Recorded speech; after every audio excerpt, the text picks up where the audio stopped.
దేవుని యొక్క కార్యాలు మనం చూడలేకపోతున్నాం. ఎందుకు అనంటే ఆత్మీయ గుడ్డితనము. ఈ మనోనేత్రాలకి యుగ దేవత మనకి గుడ్డితనం కలుగజేసిందని పరిశుద్ధ గ్రంథం స్పష్టంగా తెలియజేస్తుంది ప్రియులారా. కాబట్టి మనం దేవునిపై ఆధారపడాలి.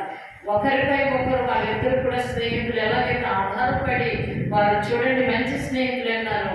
మన జీవము గల దేవుడు అంతకంటే గొప్పవాడు. ఆయన మీద ఆధారపడే వారిని ఆయన నడిపించే దేవుడు, బలపరిచే దేవుడు. ఆయన శక్తిహీనులకు బలాభివృద్ధి కలుగు చేయవాడు ఆయనే. యెషయా 40:29లో మనం స్పష్టంగా చూస్తున్నాం.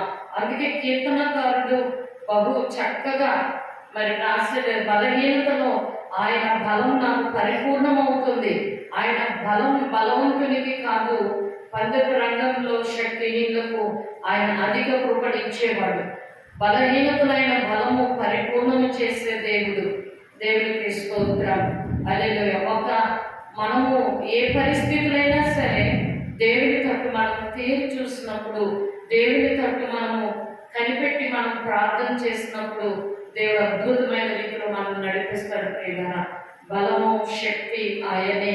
ఆయన మీద ఆధారపడితే మనం ఏమి కూడా పొందలేకపోతూ ఉన్నాం.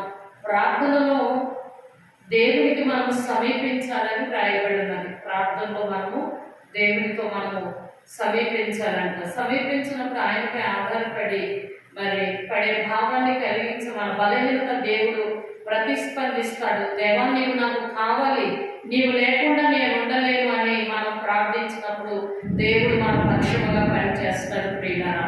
దేవా నీవు నాకు కావాలి అంతే. అంటే లోకంలో ఉన్న సమస్తము మనకు కావాలని కోరుకుంటాం, దేవుడు మనకి కావాలి. దేవుడు మనతో ఉండాలని మనం కోరుకునే వారంగా ఉంటాం. మనుషులను నమ్ముతాం, మనుషుల బలాన్ని నమ్ముతాం, మనుషులను ఆశ్రయిస్తాం. అందుకే పరిశుద్ధ గ్రంథం స్పష్టంగా చెప్తుంది, మనుషులను నమ్ముకుంటే కంటే యెహోవాను ఆశ్రయించుట